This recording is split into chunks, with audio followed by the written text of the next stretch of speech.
guess we could start out talking about the land over home. Joseph G. Lee, homesteaded the Panther Valley over 4.5 miles northeast of Portland. And then he deeded land to our grandfather and Wayne Seeley's grandfather, two of his sons. And Wayne and Velma Seeley still live on that portion. It was George Lee's. And Betty and I have the home place still, portions of it that's left. So that part of the acreage has been in the family for well over 100 years. We'll get into the genealogy part of it at another time. Let's just talk about Grandpa Lee and your grandpa and grandma Lee. So, what are the dates now when Daddy was born? Papa Lee's name was Louis Harrison Lee, and he was born September the 29th, 1888, to John Wheeler Lee and to Mary Emma Keller. Papa's sister, Maudie Virginia, was born February the 6th, 1880, and died February the 22nd, 1902. She was a young woman when she died. 21 or 2. What did she die of? Some kind of infection, I think. Back then they didn't know what to do, for anything. His mother had what they used to call grip, and she was 33 when she died. She died when Daddy was young, was 18 months old. They had no idea what to, they didn't have anything to doctor with, I guess then. Daddy had scars between his fingers here, and it was just before she died. They said that he picked up a cat and tried to go to the fireplace and tripped and fell, so his hands fell into the fireplace. Okay. So, I don't know, that would have been. He said they should have bandaged them, or probably did, but not like they used to, where they would be sick. Mm-hmm. But they were scarred. Yeah. Right after Grandma Lee died, of course, George Lee and Daddy's father, John Lee, had married sisters, and they lived on those neighboring farms. So Daddy's father and Dad and Maudie went over and lived with Aunt Sis's family, which is Grace Seeley, Wayne's and Lynn's mother, for 3 years, I think. Mm-hmm. And Aunt Sis would make, back then they dressed little boys and girls in calico dresses until the boys, I think, were 3 or 4 years old maybe.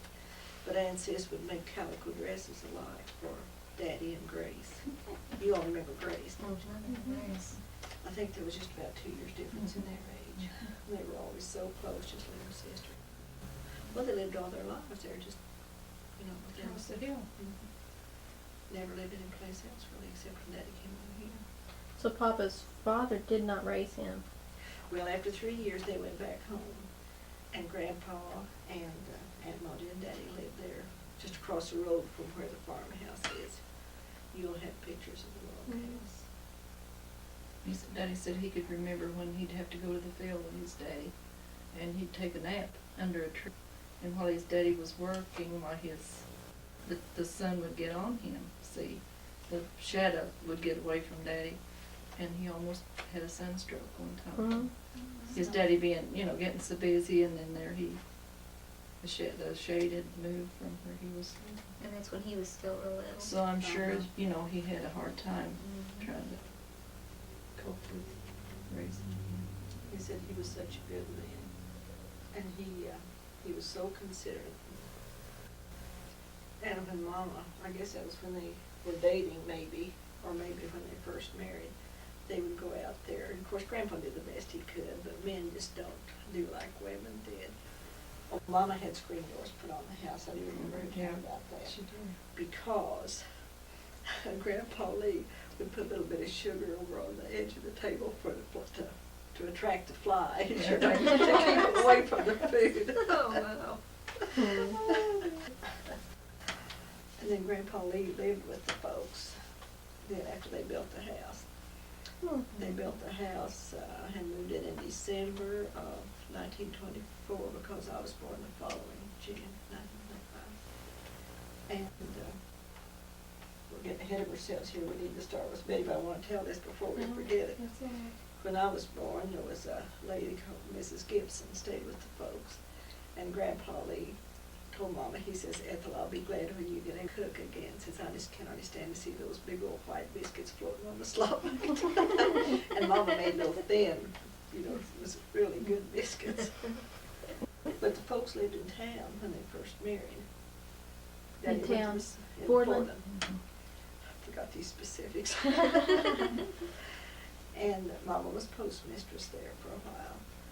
She got the job because they thought that she was a Democrat, since Grandpa Nash was there, but she was a Republican. So when they found out she was, why, it caused a little. But she had married a Republican, see, Daddy was Mhm. Republican. Daddy went to the service. They were married January the 27th, 1918.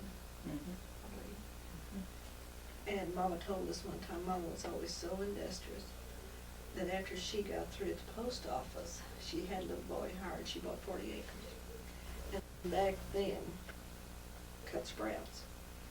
You don't hear people That cut mean sprouts cut? anymore, do you? No. They wouldn't even know what a matic was Mhm. anymore, I guess. Mhm. But the people took pride in keeping the sprouts down, you know, on their farms. But Mama hired this little boy to go with her after she got off work, to go out and cut sprouts. And I don't know whether she sold it before Daddy got home from the service or not. I don't know. Do you know how they met? Papa and Mom met? I really don't.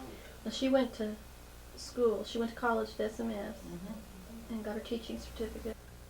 Yes, but now she didn't have if the hours weren't like they are now. Right. I don't know, she would probably have been maybe like a sophomore. Back That's then, when you they could. called it teachers' college back then. Uh-huh. Mhm. And you could teach school if you just went to college. I guess it's I think after she you was were 17. graduated from Her high first school. Her first school, I think she was 17. And she went where they had thrown the water bucket in the dipper away and ran the teacher off. She just turned their little shirt tails pulled their head, spanked them good. And she taught a whole bunch of That is classes her to first, get yeah, together. from 1st to 8th grade. in one little schoolhouse. And did she teach before she was postmistress? Yes. Yeah, I bet she did. She did. Where's the first school that she taught at? Is that down Panther? Tandy, I I think, believe, was the first. Where is that? It's east of Fordland. I think there was even a store, a little grocery store. There was a post office there at Yeah. one time, kinda like Diggins is now, called A little, Tandy. just between towns, I bet. I don't Between really know. Diggins and Fordland, close to where you turn off to go to the army camp. Okay. But, So Betty was born in Fordland. Is You're not that- sure how they met, I but don't- they were married and Papa went off to war. Mhm. They were married by Jack Lawson, a preacher that lived in the community. And their attendants were Tyne and Flora Pendergrass. Flora was Mama's first cousin. And her daughter is Helen Rippey, that has worked at Mercantile Bank in Springfield for years. In fact, she was working at the bank over here. I took her place here. Let's get back a little when Betty was born in Fordland and carry forward from there. Well, when I was born in Fordland, Daddy was managing Stigman Lumberyard. And was Mom in the post office then? I don't think so. What'd she do? Taught school? She didn't teach school till Well, I I was, think she just kinda helped Daddy with the books maybe, and Women, women didn't stay home back then and raise their family? well, she stayed home a little while because Daddy brought his books from the lumberyard for her to help him Mm. do those. And then she made the remark that, or maybe Mr. Stigman made the remark, he didn't know why Daddy, didn't go ahead with us. He was neater than, and did it, in an altogether different way than Mama did. Not that he wasn't as neat, but anyway, and that gave him a little more confidence in it, in doing himself. Daddy just went to the 8th grade, but he was an avid reader, and he was as well educated as anybody that had a good education. Had Managed a a wonderful business memory. Mhm. Pardon? And managed a business and Mm-hmm.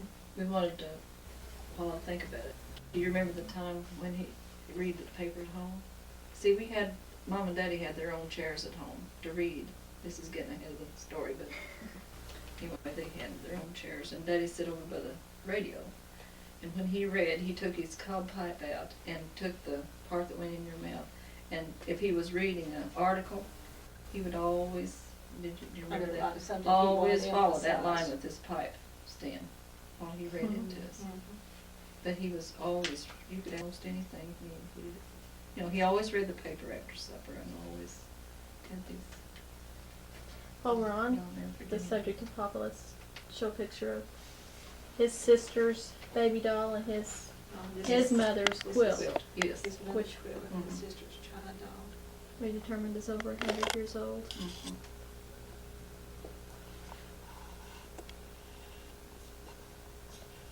So much of the furniture that these two families, the John Lee and Lee family had, were alike. They had dining room sets alike, they had pictures alike, they had stand tables alike.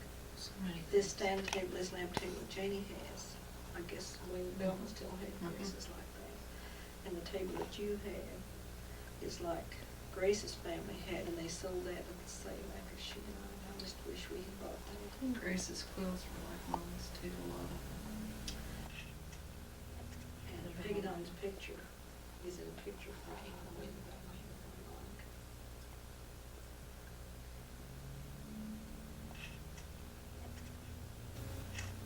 Betty was 5 years old when they moved to the farm. And Floyd and Aunt Julia had the central office, or Aunt Julia did. Oh, they just adored Betty when they never did have any children. But Betty, Well, I was the first grandchild though. yes, So there wasn't any small children. When I was in the family then. but she had a drawer where she kept biscuits, cold biscuits. And she said Betty'd come over, and the first thing she'd do, she'd go over and jerk open that drawer and see if there's any biscuits in And I there. wanted to say to take it home with me. I didn't get there. I want to And go then cookie Julia dough. said when they moved to the farm, she just thought she would die without Betty. Mm. Betty, when she was 2, had whooping cough and pneumonia, and they thought she was gonna die. They hired a private nurse to stay with them, and a doctor out of Springfield to see her every day, I guess. And he told someone that he had another call to make, and by the time he got back, the child would be dead. But she fooled him. I had a different information But, here. and they said that she had to kind of learn to talk again. Yeah, and well. And she was seated on Aunt Clarissa's lashes Well, lap, and she saw Robin in the yard, and she said, Robin. I guess it really shook them all. well, I think Aunt Claire used to sing to me, I know where the robin goes when it flies away, and then I try to save Robin, that's how I was interested in robins. But Mm. Grandma Nash was always interested in robins and things too. Mama said she was going out to the farm one day. She drove back. Mhm. They had Model T cars. Oh, I remember. And they had a choke on them. Mama said the car almost died, and Betty jumped down and started choking. It was on Garrett's Hill, up there, you know, by Garrett's Hill. South of the. I didn't want her to get stopped. But I stayed with Grandma Nash now when I was 2. When I got sick, I took the whooping cough from Uncle Aaron, or Aunt Eunice one. And Mama Shirley worked someplace then. Maybe she was still in the Post post office. office. Because I know that's where she said that's where I got whooping cough. Well, we haven't talked about Molly's family, brothers and sisters. How big of a family was she from? She was the eldest, I guess you would say, of 8 children. It was Aunt Julia was about 18 months younger than Mama, and then Uncle Norm, and then Aunt Clarissa, and Aunt Mildred, I guess, and Uncle Herman, and Uncle Aaron, and Aunt Eunice. We don't leave out that you said. Did you say Clarissa? Maybe you didn't name her. I don't know how to count. Grandma, and Julia, Uncle Norm, Aunt Clarissa, Aunt Mildred, Uncle Herman, Uncle Aaron, and Aunt Eunice. That's it. And Grandpa was a school teacher for just a little while, and Grandpa Nash, her father, and then he was a rural mail carrier for years. I remember were going to his retirement Mhm. picnic, and it was a surprise what he had in the yard. Yeah, but don't you remember riding in the mail? Hack, They used to yes. call a mail hack. It was Yes, all it was a big enclosed, you tree. pulled a door, you know, closed the door on each side of you when you got in. And then the lines went through the front of it. It had a little slot that came out like this, and the lines to the horse came back through that. So you wasn't really in with, you know, close to the horse if you didn't Was use that it. to protect it from the weather or something? yeah, So they that's could the way- deliver yeah. mail all year round? And he went to, he made this mail route one time, and the creek got up, and when he kind of dozed off, and when he woke up, the horse was standing at the river bank, hadn't gone off into the river. He said, that's all it saved him. And he said the horse was so well trained then that, you know, that you could just almost go to sleep and it, you know, stop at the mailbox. Used to tell that he had asthma real bad and sit behind the stove. Can't you remember how he used to sit And behind the doze. stove and get his, you know, he just froze to death all the time. He was out of the He was such a religious person. And one time, Daddy had come over here to Marshville with him to some kind of a church meeting. And on the way home, the James River, you know, it was a gravel road then, they had a wreck. They topped this hill, and here was a car stalled right in the middle of the hill. Well, back then, the dashboard of the car went like this. Well, it hurt Daddy's right knee cap, but it broke Grandpa's left knee cap. And they put alcohol in radiators to keep them from, well, they, of course, it broke the radiator, and they could smell that alcohol, and they accused Grandpa of drug. Anyhow, he's had a terrible time with that, and it was still for a while. But it was funny to everybody because it was him being accused of drinking. But I could just see him sitting and rubbing liniment on that leg, but anyhow, it was still. And one time, he lost his balance. He was standing on the porch and fell off, and it broke that knee loose, so it wasn't stiff after He that. just walked the best chair Uh. himself. Uh-huh. Wow. He was still. He should have had surgery on it, of course, when it Yeah. happened to them. Well, Mama was a lot like Grandpa Nash in her ways. They always said she was. And Julia was like Grandma. She said she could remember when they used to carry their shoes to the top of the hill before they got to the church house. And then all sit down and put them on.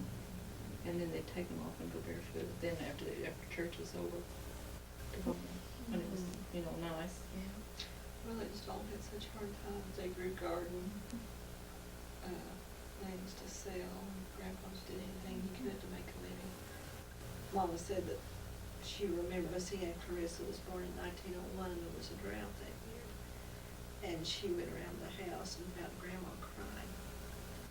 And Mama was old enough for her to talk to her about it, you know, when she asked her what it was. But there she was, pregnant with Aunt Clarissa. She's afraid the children she had was not going to have enough to eat. And it was Aunt Clarissa that took care of her at the very last. Just before she died in Aunt Clarissa's home. Where did Grandpa and Grandma Nash live? Where was Molly raised? Where they lived over there with the tower, where the tower is. Okay, one of three towers at the top of the hill. I There's think about they've half a mile always from lived Portland. there as far as I Kind of know. close to where Aunt Georgia lives? Yeah, toward town. They put the towers way down in the field from Grandhouse, where Jerry used to live. Do you remember where Jerry lived? That's where she was That's right. raised. That's where they lived all the time we can remember. It's, you know, I don't know that they lived in I Texas. wonder if they built that house new. I'll bet I they don't did. know. I bet they did because, yeah, I bet they Seemed did. like they lived with the Stones for a while Mhm. until they could build a I house. think they did. How many farmed? They both farmed? Pardon? They both farmed? They always had a hard hand. Grandpa did, and Grandpa Nash did. What was Grandma like? She was Very just a, kind. Very, very kind. if you had to define what a grandmother was supposed to be like, that's what She was perfect. She didn't preach her religion, but she lived it. We got She- up on Sunday morning when we stayed there, and Grandpa would always say, let's all go to church. Grandma would just start with me, before he ever said that, you know. You followed her, you knew we was going to church when you saw her, but he said, we're going. The difference between pushing and going was the difference in their outlook on life too, really, I think. She always baked on Fridays and Saturdays for her Sunday meal. Of course, back then, families visited on Sundays, that's what they did, the whole families, you know, would go. Or you'd have the preacher, you know, used to always Mhm. plan on company meal on The Sunday. bedroom was for the preacher. Mhm. I've helped clean it up lots of times for the preacher. Now, everybody had a parlor that you didn't use except for company. And, but Grandma, oh, she was a good cook. Really good. She just planned it on Saturday. We did, you know, she didn't do anything on Saturday except get ready for church the next day and preacher. Because she knew Grandpa was gonna ask the preacher home. And she'd make bread, and her buns would be, oh, about so big, kind of square bun, about so tall. She made them in a deep black pan. Then on their wood stove, their wood stove, there was a big old round drum. People back then, it was an oven. I don't guess they even use those kind anymore. But they'd put those in there and toast them for breakfast. They'd be real crispy. Brown on the outside and just hot and steamy and soft on the inside. Oh, they were She always had large breakfast though. Mhm. We always had the Boiled cereal, eggs, and then a boiled egg, your cereal. and your meat, and then something for dessert. And you know, lots of times we've had those pies that she fixed on Saturday. We've had them on Sunday, and had them left over during the week when I stayed there and went to school. And I can't remember that I ever ate a soggy crust on a pie on my grandma's table. And they didn't have any way to refrigerate anything then. They set them out on the back porch. When I got pregnant with Peggy Dawn, that's what I wanted, was some of my Grandma Nash's cooking. And Mama told her, so I went over and she fixed exactly what I wanted. I remember it was corn, but she can't, I don't remember what else. She was one that one time that if you can't be happy with what you can have, you'll never be happy. Because she had to, you know, she loved nature and, you know, we'd go out on the front porch with her and sit in the swing and watch the sun go down, or watch the sun come up or something. She thought, oh, that's great. She stayed with the folks the year before she went up to Aunt Carissa's, just before she died, and she'd sit and watch the squirrel outside the window and just, you know, pass by herself. Appeared to be perfectly. I can't remember that she ever went to town purposely to window shop or anything. She always just went down there and she. What she wanted, you know, what was to be done, they did it and then just came home. I can't remember that she ever went to Springfield. Well, you know, she did surely sometime. Did you stay with them your freshman and sophomore year? Part of just sophomore year. Just part of it. I think it was about half of it, maybe not that much. Then they had school, having it all started school, that's right. That's right. Because the school was closer, or what? We both went to point school until Betty graduated. Then I went, the boundary line of Normandy's school district came up to our farm, and it was closer and a better road. So I went to Normandy. Then Betty went to high school. There wasn't And any stayed buses with them. running and it would have been hard to go over there. We didn't run with their bicycles, I Mhm. believe. Did they have to pay tuition back then?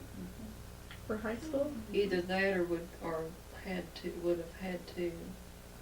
They did, I believe, the first I years think that they when went. Wayne first started, they had to pay Mhm. tuition. We need Was to that go why a to lot of Wayne's. people didn't I forget. didn't go on to school because it cost money to I think go? so. Lots of schools were just 2-year schools too. Way back then, though, they didn't go to school like they do now. If you had a real good 8th grade education, you could do most anything. You know, it was just, now if you wanted to teach or you wanted to, you know, what would you have had to done if you really needed, absolutely really needed to. But I can remember when it wasn't any, wasn't any calamity or anything, if you didn't go on to past high school. In fact, it was a matter of choice, how Mhm. much you do, even when we went. When Was you were it- talking about 2-year school, are you talking about high school or? When Uncle and Aunt Georgie were in high school, it was 2-year school, we went to Rogersville. And I don't know why they went to Rogersville. Maybe they didn't have high school in Fort until after that. I remember she said they went to Rogersville. Was Because it more- they had 2 years. More common for boys not to go on to help on the farm or help their Dad's out, or not necessarily? People stayed on the farm, I think, more then than they do now. You worked on the farm and then you didn't work out like you do now. You know, you did sometimes, but not like they do now. Farm organizations were real popular. Mm-hmm. WPFA, I believe it was anyhow, maybe they still have them, I don't know. Dolly, They built Barnett's, roads. some of them still do. Built roads and things like that. Kind of like the 4-H projects and everything, but the community's really active. The folks used to have quite a few parties. I remember one Halloween party, they had neighborhood, the folks got us instruments. 2 guitars and a mandolin. Daddy had a fiddle, his father could play the fiddle, to play at dances. And they'd gather down at our house, and there was one boy in the community learned to play the musical instruments. And I don't know, I just seemed to be kind of a gathering place, things like that. But anyhow, they had this Halloween party and had popcorn, and nobody could guess who this one person was. And she had on black gloves with fingertips cut out. And Betty happened to notice her fingers, and Grace Seeley would always bite her fingernail. She had And real stubby. real tiny little finger. And Betty recognized the She taste of her fingers. She wouldn't talk. Daddy would try to get her to talk. She wouldn't say nothing. And they let us have class parties. Mm-hmm. And, see, I had a 12th birthday party. Seemed like we had a 16th. I remember you had a Valentine party one time that was, you really went to a lot of trouble.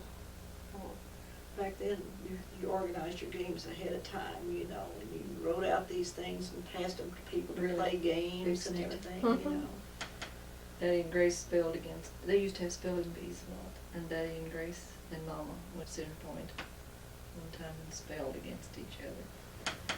And I don't remember whether Mama was, I don't know what she did, I don't know what she spelled, but Daddy spelled Grace down. And then they had another one, and then I think Grace put him in his chair then. And they just, they couldn't hardly stand for one to get ahead of the other. And pie suppers, the country Yeah. school pie suppers were just really You something. decorated your box and you wished the right one would get it. You had the dirtiest family, the man with the dirtiest feet, and the prettiest girl. What else did we- Pickles for the most lovesick couple. Santa Claus used to come over Yes, to Center he Point. did, Tom yes. Stone one time. He brought some little babies, and what was the story of that? Had he brought them from the North Pole, or what did he I tell don't know us? what he told. He was always near, always saying. I can remember Dr. Cyril McDonald coming to Center Point to give us our shots, like they had the immunization clinics at the courthouse. Now they go around to the little schools. Do you remember what the curtains looked like that we used to draw when we had a play over there, and they were on a wire with safety pins to hold them up, long to make the hooks on them, for safety pins. They would make us costumes. Gray, big flower material, I can see. You were talking about the parlor, entertaining in the parlor, and how you got to close the curtains to keep things warm. Yes, and yes, talking we didn't about the use, chairs. we didn't use our parlor at home until, we had company. And we had real heavy curtains hung between the wide, door between our living room at home and then our parlor. There were real heavy curtains, I don't know how long ago, but you tie them back when company was coming, and then let them down because you didn't want to heat the parlor if nobody was going to be in there. And You said there were some rocking chairs in the parlor for the rocking long chairs party? were the ones Just there. in where Daddy slept downstairs in our house at home, in this sitting room. It wasn't, the parlor was over here, Oh. and the sitting room was over here, but, the curtains divided in the partition. And you just didn't sit in their chairs, unless there was nobody in there.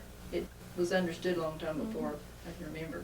But anyway, they had a couch over behind our wood stove. And I can remember when Daddy used to lay down at noon and rest a little while, and Mama, she was quite a hand to lay down between. That's Her- where we all get it. her blackberry jelly cooking and her, when she was tired, she just went and lay down a little bit and then she got up and worked again. And then they had a little stool back there, a little bench, we called it, that Daddy made at the lumber yard, or after he got out of the lumber yard. Remember that little bench? We sat on that to put on our overshoes and sit back there to get our feet when we'd been outside. Dad used to warm our clothes for us if he hear us coming from, we slept upstairs and he'd hear us coming downstairs. Mom always had a whole iron in our bed too when we came home from a date, I remember. We had a flat iron with the little flat iron sheet on the stove that I ironed lots of things with. And you heat it and wrap it in a cloth and put it in your bed and it warms your bed right up. I remember one time Daddy said, Ethel, I want you to come and look at this bed. He said, flat irons and cookies. And back then, of course, sleeping upstairs would be so cold and you'd have wool blankets. And they were made a continuous blanket. They were striped, but instead of being two, it'd be continuous, you know. The top and bottom was all together. You wouldn't sleep on that, would you? We'd sleep between them. It'd be Put like a one double on a sheet wool or something. blanket or a Yes, sheet on top of that? You sleep right on top of the wool? Upstairs you do. Really? You don't see wool blankets made like that anymore. Wasn't it cheap? Well, if it had been warm enough, it would have been, but it was cold enough that they were not. Didn't sleep on feather beds? Yes, Feather feather beds? beds, feather pillows. Hmm. Wayne and we played with them a lot. Of course, Wayne was just enough older, he just aggravated like that, I was about everything. We used to make our playhouses outside out of sawed wood. See, Daddy got up a great big pile of wood and this wood saw came and sawed it up. The neighbors all came in and had wood day. Well, we were just delighted because this was new wood. Not old wood, but new wood, sticks of wood, and they're about this long. Okay, you'd put those end to end and make our rooms in our house, and everything. And we used to watch for pretty pieces of glass, and we'd always have this little set of dishes. We always got dishes for Christmas or lots of times we did. And you just get everything all fixed, your table and everything, and here would come Winter Glenn, and you knew you were in for it. This neat thing, Dr. Bass, was see our mud pies and everything were already made in these things. We spent hours and hours. Here come the boys.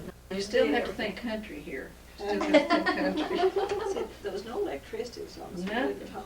We left home in '43 and electricity in the late '40s. Mhm. How old were you When we had electricity? when you left home? Oh, it was in 1941 or 2.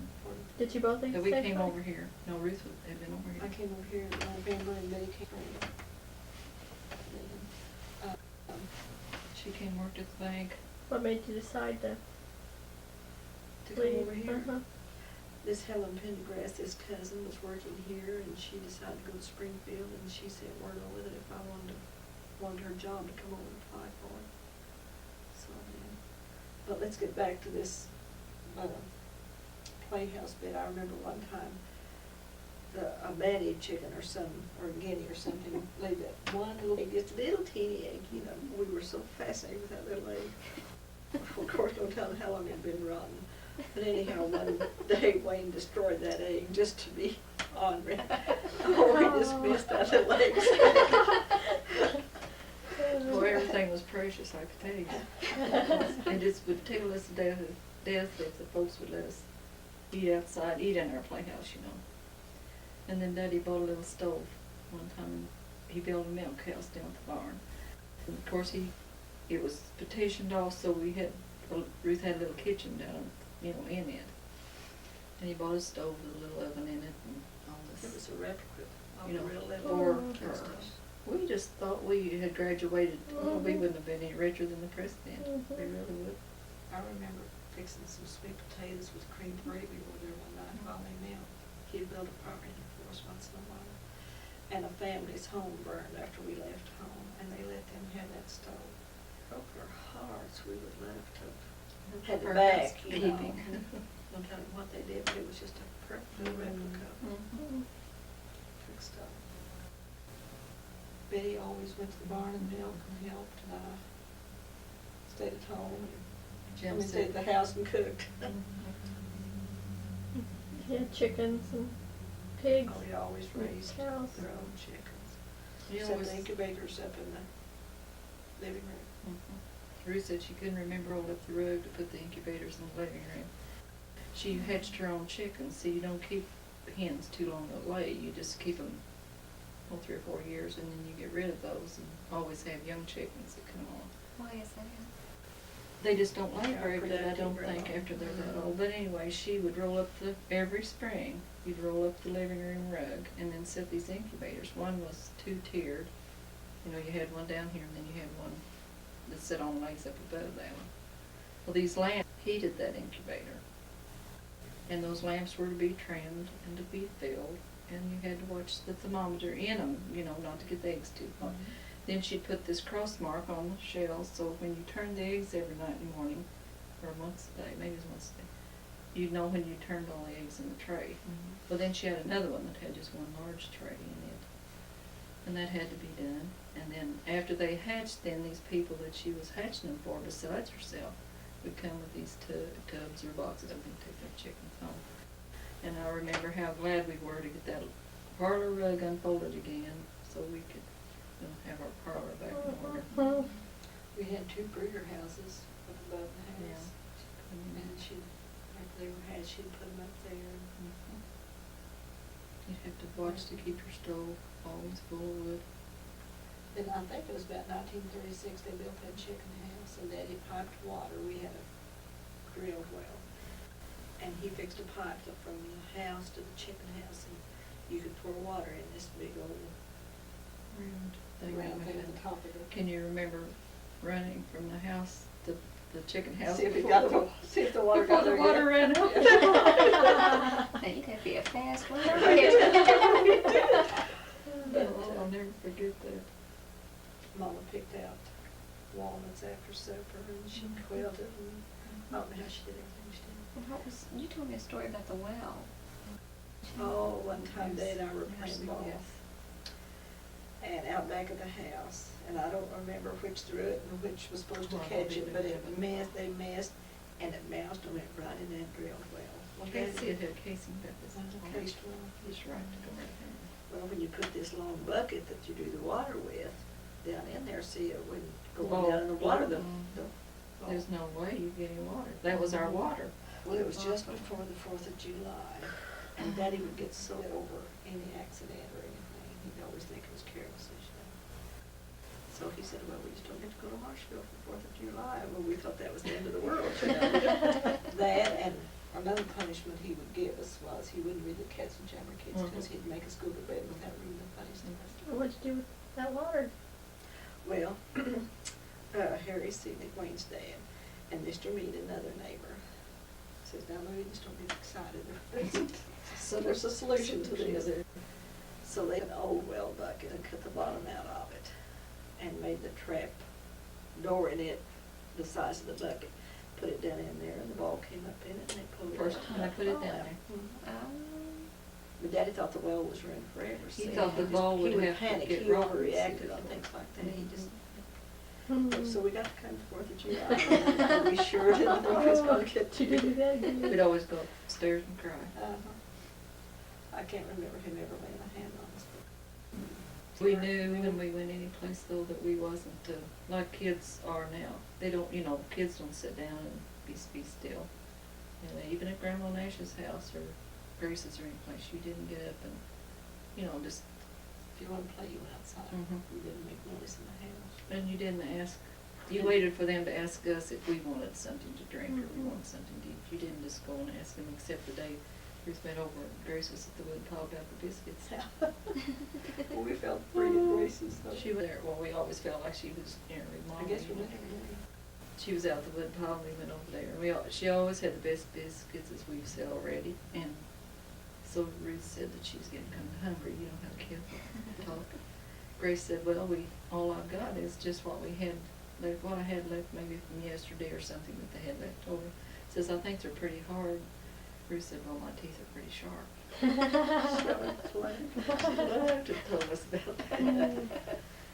Our telephone over to Grace's, at one time it had gone into Portland and something happened and they just never did repair the line. So we always talked back and forth once or twice a day. you know, I'm sure, and then sis would usually, that's great, that's Wayne's grandmother that lived with him, or they lived with her. She was a little woman, and her shoulder had been broken and hadn't been set properly. And stuck away in the back, you know, but boy, when Aunt Sis came around, if you were doing something she didn't like, she buried out of the way. She was a little bit mighty. Well, Wayne would do anything on her, so. Oh, we ate some salmon cakes at hers one time, and somebody had, I guess she saved one from dinner to supper, didn't she? And we ate it. She stayed fit. But she'd call over there, or we'd call to them, and if Wayne was around, maybe he'd take the receiver away from her or something. Yes, And you could just say, awesome. "Give me that! Give me that!" Oh, he was loud. Was he on Oh, right he or? was just a little too. Oh, yeah, so and sing behind her till you could understand what she said. She'd get so mad. And Was she just Glenn like that too? No, he No, was it always wasn't. quiet. And Sis lived to be 89. She died the spring week. She came over, Mhm. I guess she died in 1944. Was Grace strict as Papa was? No, I don't think so. Was he was strict with them all though, wasn't he? Yes. Mhm. Daddy, he meant well, but he was so afraid something was gonna happen to one of us, because, you know, something had happened to his mother and his sister and everything. So he didn't allow you to swim or ride I bicycles think or? that's why he didn't. He just, you know, he wanted us to have a good time, but just real Just be cautious. careful, don't get hurt.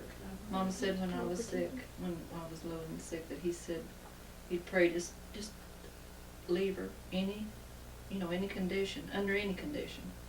And Mama got after him for that. And she thought maybe that's why he was so, you know, so terrified that something was going to happen, just because they almost lost me, and maybe, you know, just made him so fearful of us doing anything. But she didn't think it was right to ask for somebody to be left just in any condition, because it could have been, you know, most anyway. She had a lot of real common sense, and we never did, I don't know whether Ruth remembers this, but we never did see the fright on Mama's face, regardless of what happened, you know, or anything. In later years, yes, after she was older, but I mean at home. Regardless of what happened, you know, she always had presence of mind enough to hide it from you. Tell us the story about the bull. We felt like Oh, the she was in bull, control Nellie, at all Nellie and times. Mama and Nellie Drennan and Grace Seeley used to pick blackberries together at summer when Nellie came to Grace's. Well, first I'm gonna have the story though, but Nellie's husband and her son died, and she lived at Kabul by herself and kept teachers. Well, Grace would always have her come up in the summertime to can and, you know, help her out with They were her sisters. winter, yeah, they were. And this one time, they used to pick blackberries together with Mama, and Nellie and Grace, and this one time, they started the blackberry patch. In some way, Nellie was not quite ready to go or something. Grace and Mama went on. Well, they crawled under the fence, and of course the berries are always better on the other side, but anyway, they were over here, and I don't know whatever possessed our mother to do this, but she put this bucket that she had up over her head and bowl like a bull. Well, Nellie was petrified of anything that had 2 legs, 4 legs, or 6 legs. She just was petrified. When she heard this,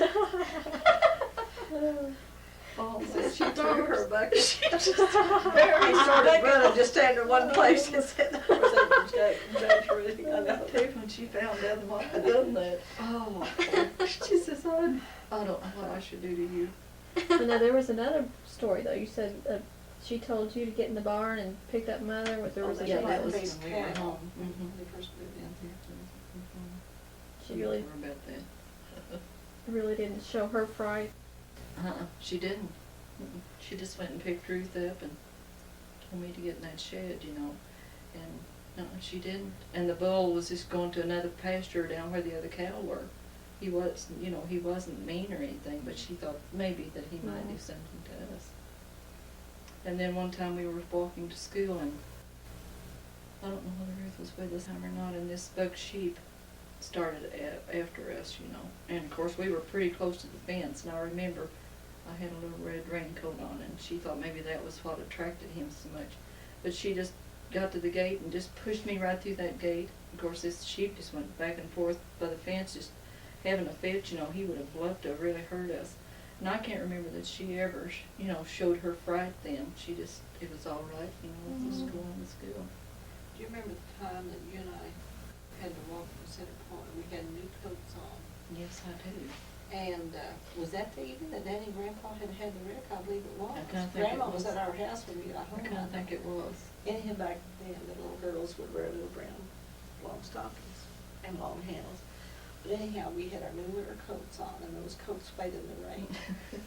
And Betty's coat was red and mine was blue, and our stockings had those Red and blue. dye all down the because they offered to come and get us if the weather was bad. He didn't want us to get out in the way. Yeah. That's one reason I went to Normandy's, because the road was better. He could go down there and come in. Mama taught school in Normandy. There was a period of time that they just wanted young teachers, but during the war they ran out of teachers, so they let some older ones go back. And she taught again at Normandy. And at Diggins, I guess, was only two places she taught then. But when I started school, she taught at Center Point. And her first cousin, I guess it was, came and kept house for us and kept me, because Daddy had to be out, you know, couldn't stay in the house. And, but she always loved to teach, just really did. Who were some of our students that we would know now? Didn't even live around here. You know L.D. Hogan, that was on the city council until a few years ago, he was a student. Dwayne Broomback went to Dwayne Red Broomback. Diggins.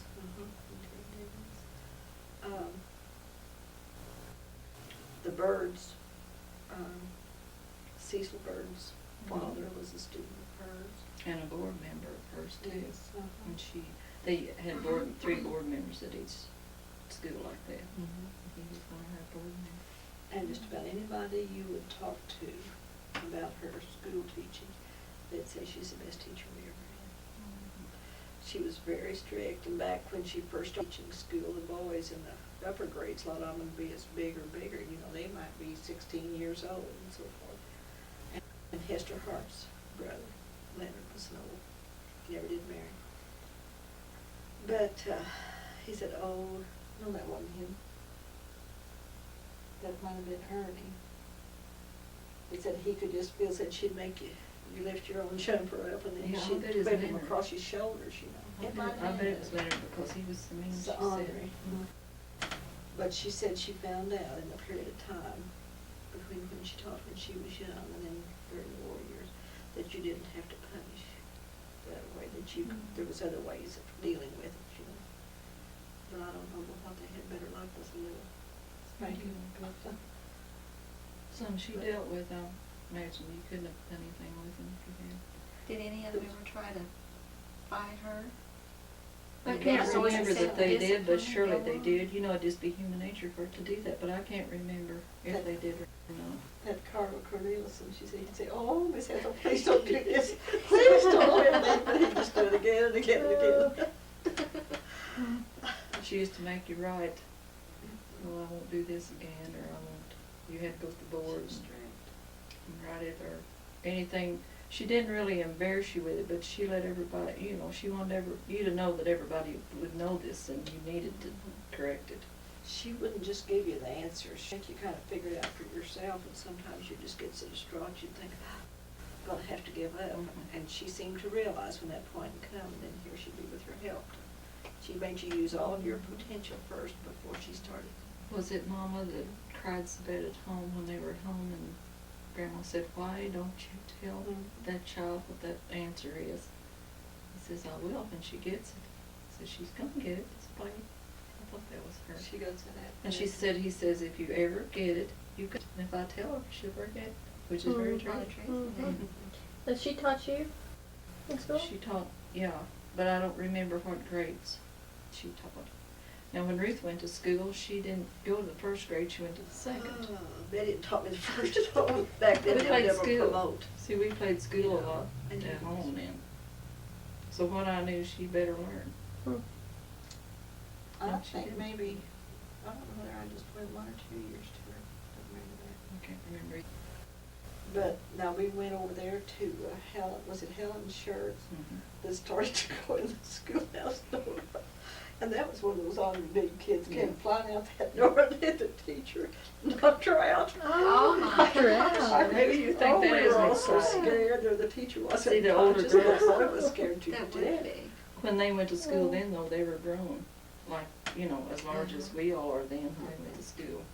And go outside and pump her water. of And course, see, they you ran know. to the pump rack and got water and probably brought, oh, we just knew she's dead though. Fainting just didn't, we'd never seen anybody, I don't think I'd ever seen anybody faint before. Do you know Jimmy Shirts that lives on the highway? It was his mother that happened to. No, it would be That's his been a aunt. long time ago. The first year I went to school, I went 5 or 6 days to Nina Cooking. I remember her Don't you taking know? us on the merry-go-round at Mhm. Dick. And she sat in the seat because you would ride a horse, but I was afraid to. And she rode Yeah. back there so I'd get to Right ride. there. We used to have a Diggins picnic every year. And we'd go every night, Wednesday, Thursday, and Friday nights. And Hattie's family would always have a hamburger stand. That's the only place that folks would let us eat. Oh, that would smell so good. Now they put it in, they put their pop in cracked ice in a tub. They could get the ice, you know, and sprinkle or something, or maybe it is. And then you got that, and it was in bottles, you know, like Coca-Cola used to come in Orange Crush and Grape Aid and all those things are out, you know, going out now. And of course we didn't, a nickel ice cream cone was what we got when we went to Florida. See, on Saturday, you just got your ice cream cone. If we went down in G's, we got pop sometimes, most of the time, but sometimes. But to us, that was, you know, the kids now, it isn't anymore. It was quite a treat. Such a big treat to go down to her house. We always wanted a doll for Christmas. We always got a doll for Christmas with an orange in our sock.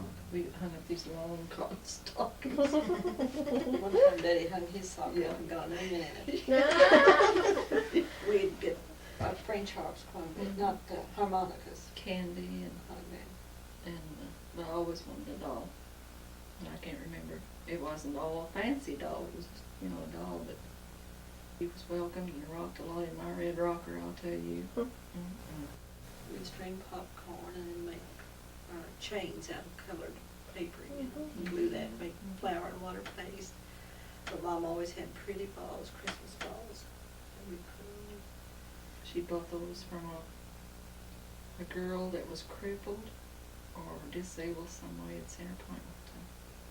Like a Nielsen girl, I think. Those Christmas decorations we used to have on our tree. Is there, I don't know that. Mm-hmm. When Aunt Julia, after he went at the filling station, had cabins. They started out with one and wound up having 3. And Aunt Julia would send her personal laundry out to Mama, and she'd pay her 50 cents to do it. And Mama would have Miss Mead come in and help her. They were destitute people, but so clean and such good neighbors. And Mama would give her a quarter of that 50 cents to help do the laundry.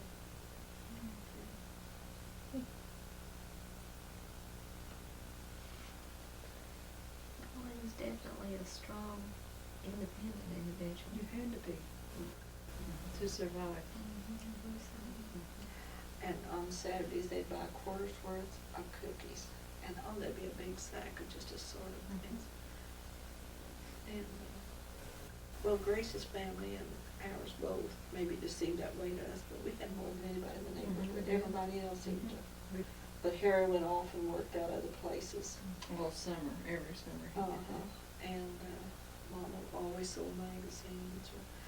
Back then, I remember when we saw the first powdered pie mixes.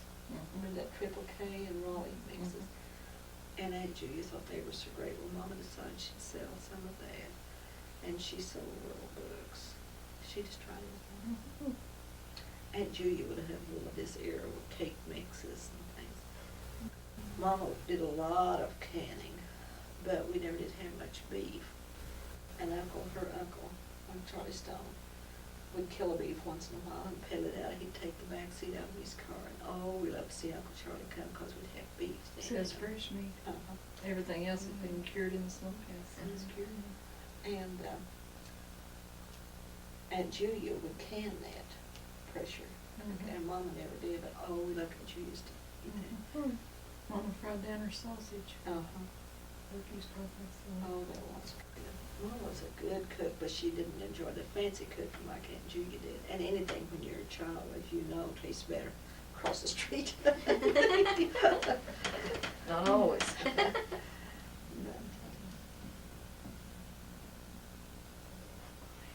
Makes me hungry for fried potatoes. How about you? We might just have it. Oh, sounds good. I remember the first raised donuts I ever ate. Daddy would take Mama down to Mansfield. He liked to go to the sale barn down at Huntsville. And while he'd go to the sale barn, she would sell magazines. And she made some really good friends, if not the surrounding towns. Mrs. Freeman at the bank and just Mansfield, I remember. But in each town, she'd have these special ladies that turned out to be good friends, you know. And, but anyhow, there was a bakery at Mansfield. And Daddy had a dozen of those raised donuts. I know of no other place. I don't think so. But, oh, we just were tickled when we found out we was going to Mansfield. And we'd go to Springfield maybe once a summer. I loved to go to dime stores and to Davison's cafeteria. It was on St. Louis Street. That white tablecloths, and oh, I can just smell it here. Daddy loved to eat. Somebody else did too. Well, Mama didn't. Mama didn't care that much about it. And I remember one time when Mom and Betty went to Woolworth's and they ate their lunch there. Mhm. And Daddy and I went down to Davison's, and I loved fish and always loved chocolate pie. And I remember that's what I had that day. And when we met, Daddy says, "Guess how much it cost me to feed Ruthie today?" And it had been 77 cents. I had eaten so much it cost 77 cents. Mama said, let's go to the dime store so we could buy more things, you know, we were going to shop for if we go to the dime store. Okay, so they went. But, and we met them, we always met Daddy and Mama at the mezzanine at hers. I started to say, Do you remember anything, do you remember what that The mezzanine looked like? mezzanine, at first? yes. Well, you do the face You could look test. over the banister. Oh. No, it wouldn't be the same one, but. You It's could not look the over same the- one where all the cheese and stuff is? Mm-mm, no. Oh, well, no. I guess I don't. It just faced the front of the store, faced the square on the east side, and there was just a whole room about the size of this room. That people, it was a gathering place Just for people where to you could meet. wait on people. There's Mhm. chairs and We watch called it the traffic out mezzanine. there while you waited to. And you could look over this meet large someone. banister down onto the store, you know, the people down at the store. We thought that was great to do that too. One time when we were waiting there, this Stigman, what was her name? She was the daughter of whoever owned the lumber company that they worked for. All I can think of is Margaret, was it Margaret Margaret? Stigman, I believe. But they ran into her and they were all so happy to see each other. Daddy used to say, we all sat around the table at home, at the dining table, and Ruth always put her foot over on the round of the next chair next to her, you know, with her knee kind of up like this, and Daddy would always say, well, now, here we go, we're ready to eat now. And she got that foot all situated. You sat next to the wall, and I sat next to it, didn't I? And then Mama And and she'd Daddy. say something about Uggins, she used to call onions Uggins all the time. I tell you, if you didn't get it there, when she said do it, you better do it. Daddy always saucered his coffee. Yeah. He had his cup, nobody drank out of his cup. Of course, I think everybody has their What do you favorite. mean by things. saucered is coffee? Pour it out in the saucer to cool, and then drink it out of the saucer rather than out of the cup. You never seen anybody saucer the coffee? I don't recall that. I don't Is that know. right? Lots of people did that then. And lots of people drank with their spoon in their cup. Mhm. You didn't take your spoon out of your cup. You drank with, held your spoon, you don't drink. Lots of people did that then. And eat with your knife. My grandpa Nash ate with his Same knife. people eat with their knives. It didn't make any difference what he ate. He ate with his knife.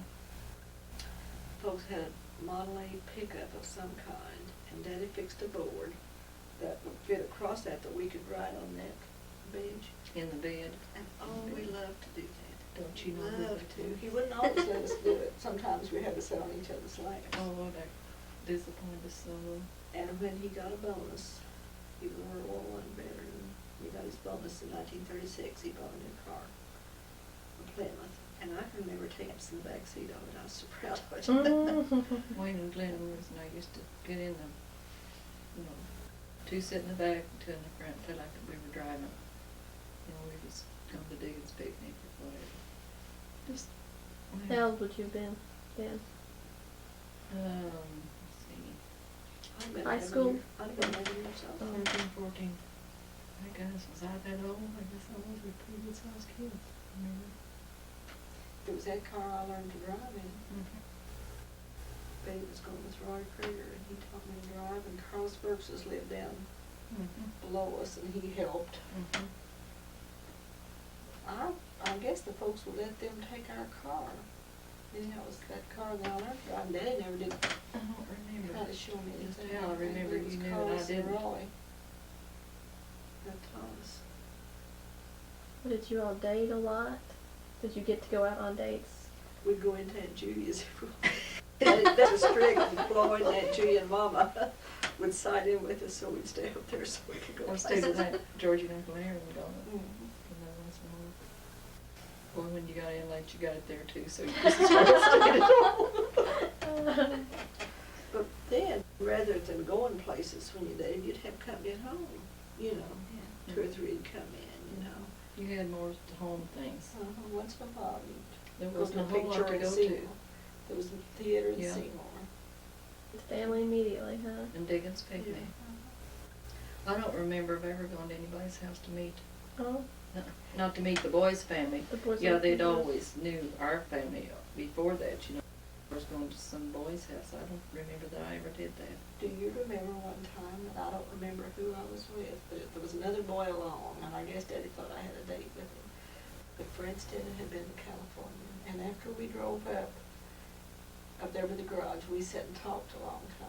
Oh, Well, the light came on, you know, and when we went in the house, I could just hear, there was just steam coming out. He says, "What do you mean, little 15-year-old schoolgirl?"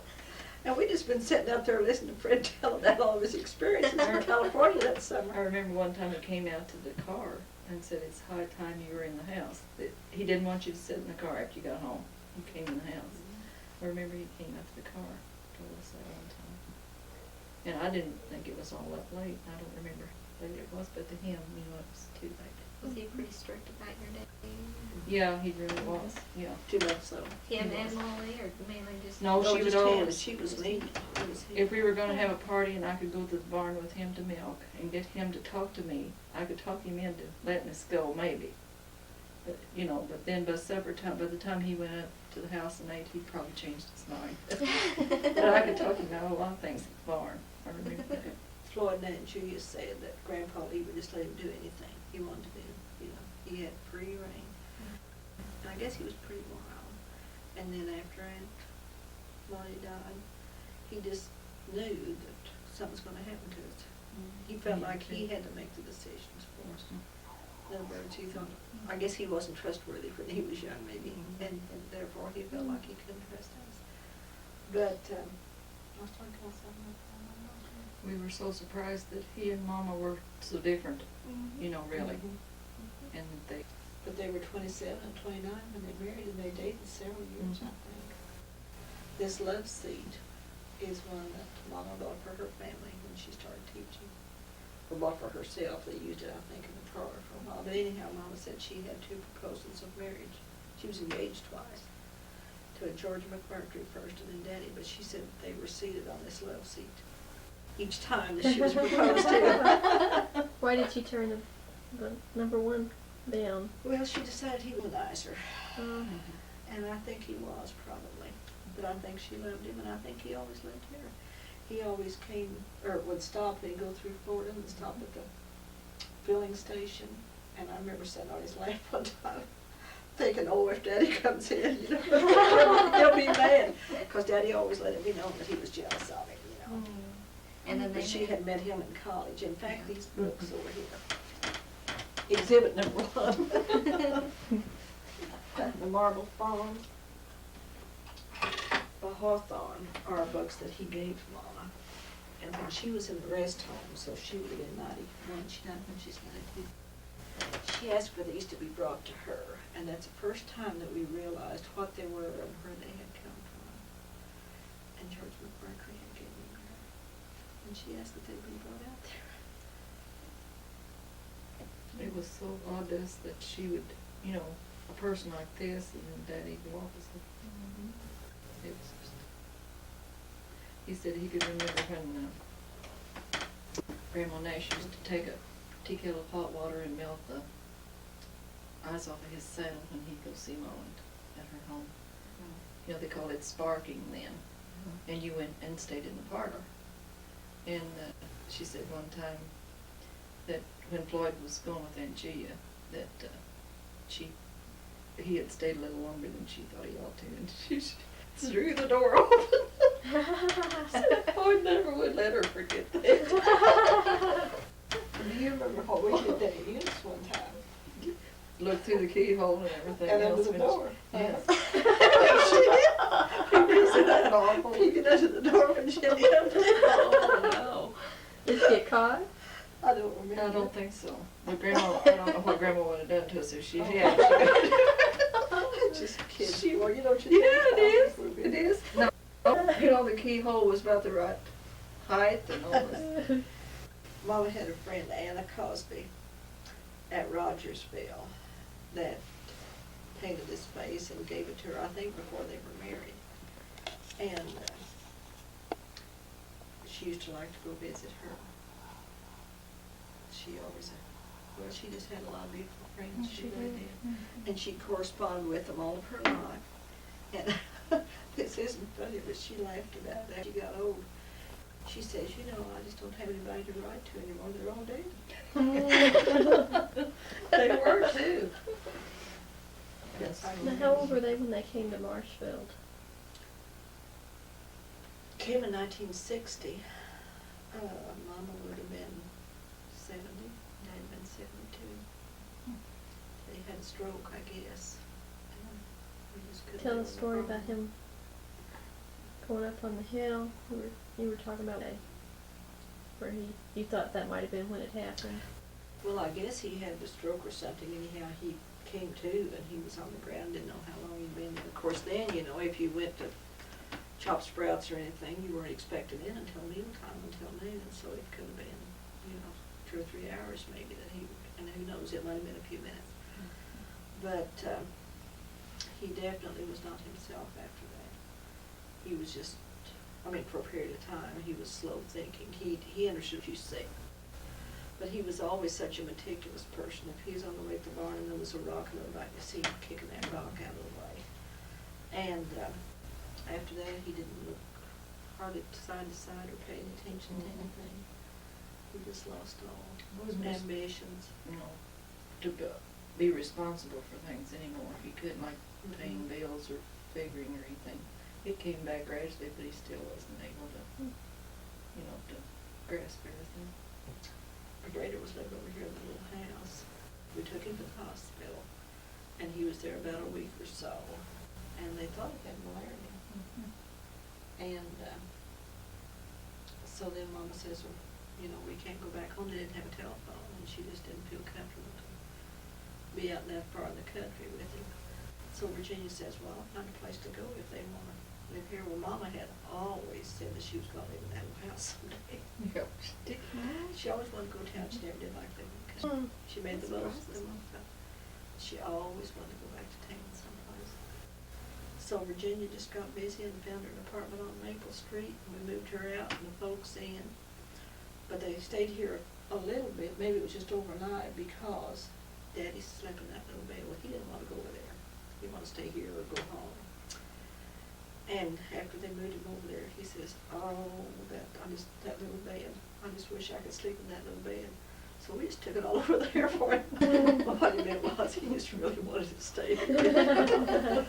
But we thought it was temporary.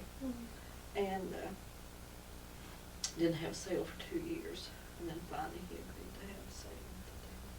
And when this house across the street from Bettye came up for sale, we tried to get them to buy that so they'd have 2 bedrooms. They didn't want to. They could sit there, see Bettye every time she came in her back door, you know, from her daddy's side. Mama says, this is all we need right here. And I cannot believe they lived there 20 years. Perfectly happy though. Oh, yeah, she lived a trucker. Daddy came over and sat in the yard, you know, fooled around it. He liked it where he knew what we were doing and. Must be something about that house though, it just creates happiness. When you lived there, you said you couldn't have been happier.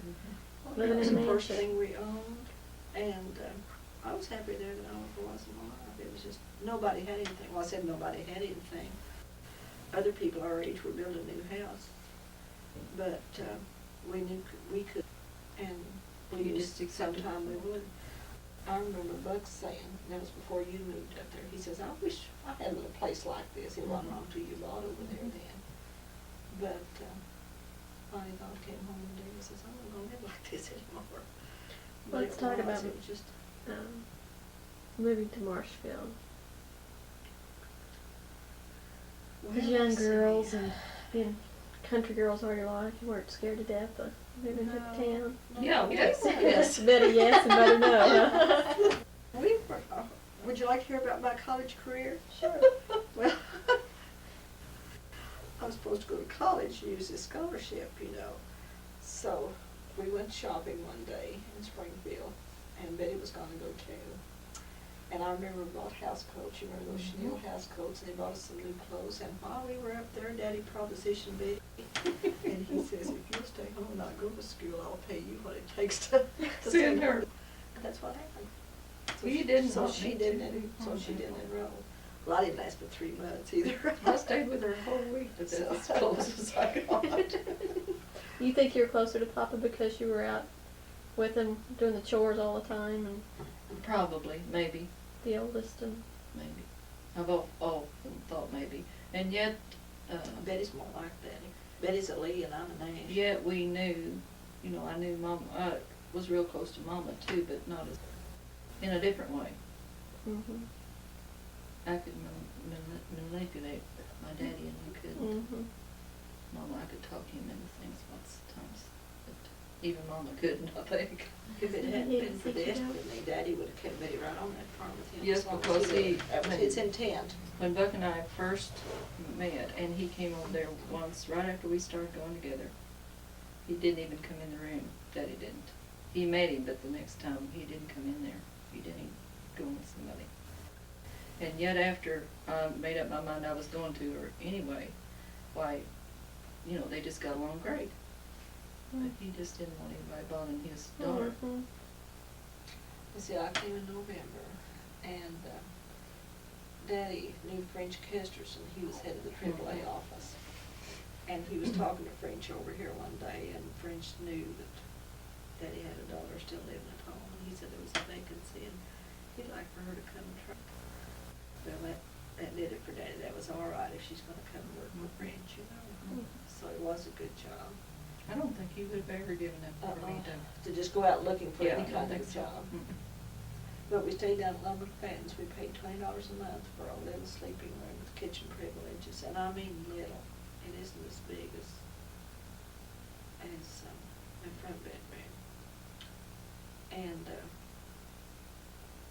but the people that were friends of his, he just made all the arrangements for to get us to get out in the world. And when you think now that when you're 18, you know how to take care of yourself. But you know, we weren't frightened to get out. We weren't inhibited. I guess we had always gone enough, and Mama had instilled enough in us to give us, you know, confidence and It takes a everything. lot of that confidence. Did Julia help you that way too? No. And Judy. Well, Uh-huh. Ruth worked up there some, you know, at the station and things like that, but not really, I don't think, did she? She was a No, she businesswoman didn't. too, she ran the telephone office all the time. At that time, by the time we were that old, she was just down there in the house, you know, in the house, and worked, they still worked at the station and what they call cabins, and it's a motel, and they are, you know, more like motels. But I can't remember that she ever encouraged us to. She just let other people run their business. Mhm. She and Floyd worked so hard, didn't spend anything until they got enough saved to build a house. Not borrow money. Well, back then, of course, people didn't like they do now. And then after they built their house, they got all new furniture for it. They started giving everybody a nice Christmas Christmas gift every year. 1 year was smoking stands, 1 year was bedspreads, 1 year was tablecloths. She had a fur coat and they had a new car. They bought a new car in 1930. Whatever year the World's Fair was, at 34, I think. Studebaker. Uh-huh. And, well, I'd say she got to enjoy life about 15 years.